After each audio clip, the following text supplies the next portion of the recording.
Today, we are welcoming a new member of the ARC Seattle and KOMO 4 team.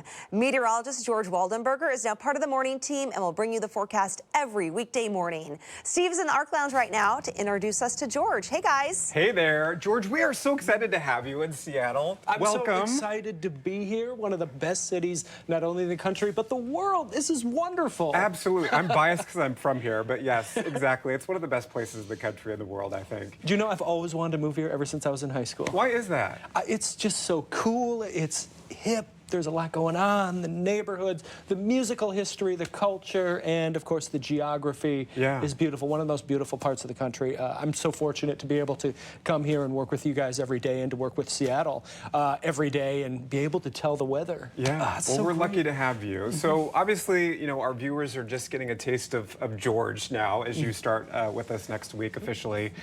Tell us a little bit about your background. I know that you grew up in Wisconsin and you have a very large family. Yeah. 11? Right? Yeah, there's 11 of us, 11 of us kids. And where do you fall in the rank again? Good question. Yeah, I have 8 older siblings and 2 younger siblings. And then of the 11 of us, there are 8 girls, 3 boys. Busy. Busy, yeah. Very busy. What was that like having so many siblings? Well, I mean, it was just like our parents were like, raise yourself. And we're like, done. And they put you to work on a farm. Of course, yeah, we were on a dairy farm. Okay. And then so that wake up, milk the cows, right? And then you do hay, you do crops, clean things, and then one more round of milking at night, and then you do it all over again. No days off. No days off, and it just keeps on going. Family still there?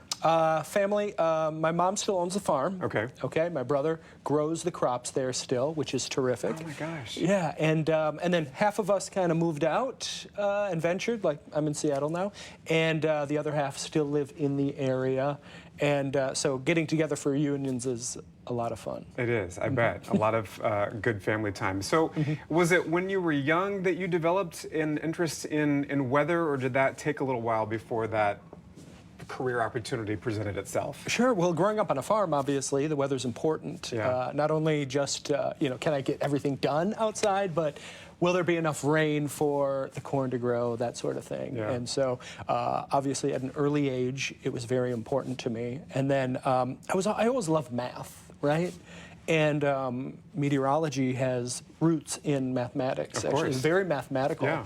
And so it was an opportunity to both, you know, build on my mathematics and study something that's really cool. It's fascinating. Just everything kind of in one. Yeah. You're coming to us from Florida, and you spent about 10 years there, I think, right? Yeah, a little more. So this is a big change for you. You can't get farther away from one other place in the country besides, you know, Florida. So from one other point to another. Obviously, we don't have hurricanes there, but tell us about some of what you faced forecasting the weather down there in Florida. Yeah, so Florida's weather is interesting. Essentially, there's a wet season and a dry season, okay? The wet season, hot, humid summer. Afternoon thunderstorms every day. So those afternoon thunderstorms can be quite strong. I bet. Right? Yeah. So a lot of tracking thunderstorms that may even develop tornadoes. And then that summer wet season also almost perfectly parallels hurricane season. Okay. So in addition to these daily afternoon storms, the hurricane, which comes in. You may get one every few years or so, one where you get direct impacts. But every hurricane season, you're tracking each system and, you know, hoping it doesn't get close to you. Obviously, you don't want to wish this on somebody else. Absolutely not. But it's tracking the hurricanes every summer. And then the winter's wonderful, dry season, very nice, temperate. What intrigues you about maybe how that maybe forecasting change here in the Pacific Northwest compared to what you've had for the past 10 years in Florida? Well, a lot of difference. First off, Florida's flat, so no mountain influences. We have land versus ocean influences, just as the Pacific Northwest does. But on top of that here, not only is the air cooler, the water cooler, but tall mountains.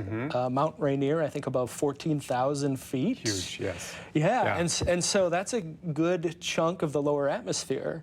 And so that can significantly alter wind patterns, which dramatically impacts the weather you feel. And plus, with height, obviously, it's colder. And so the microclimates around here are just so fascinating to delve into. Not easy to forecast sometimes. Challenging. Yes, challenging, but also rewarding and also impactful. An opportunity to really help people because in winter, the road's dangerous, right? Obviously, yeah. And so if we're able to forecast the weather well, prepare people, Okay. and then cover things as they're changing, we can do a world of service.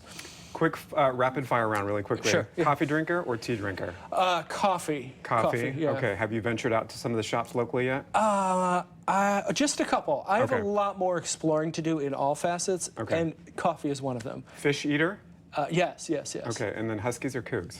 I'm not going to answer that. Pass. See, he's learning quickly, but you know he's working with a couple Cougs, Holly. So we'll work on him. I know, and I want him to come to our side, but then I also feel like, Steve, we need the some balance. balance. We need We the need some balance.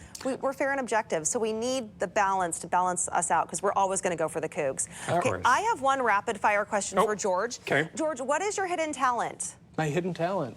Do you have one? Okay, so I would say, so when one of the places I worked when as a forecaster was Kansas City. Okay. And that's Missouri, Kansas border. And about an hour north, there's this little ski hill called Snow Creek. Okay. Snow Creek. And while I was a forecaster, on the weekends, I was a part-time snowboard instructor up there. Oh, okay. All right. Okay. Get some lessons from him, I guess. Yes. Although I'm not as good as I used to be. Oh, well, probably better than both of us. But I'm in well, a you good ski, place. you But ski though, I don't you? I don't snowboard. I Okay. ski. I So think maybe we're- George can teach me how to snowboard. Yeah, I think we're going to have an ARC special. We're going to have to do this. Oh, geez. It's We'll on the have to go record. live from one of the hills. boy. Yeah. That'll be a blast. I Oh, like boy. it. I'm scared I'll see already. you on the slopes, George. Thanks, George. Okay, awesome.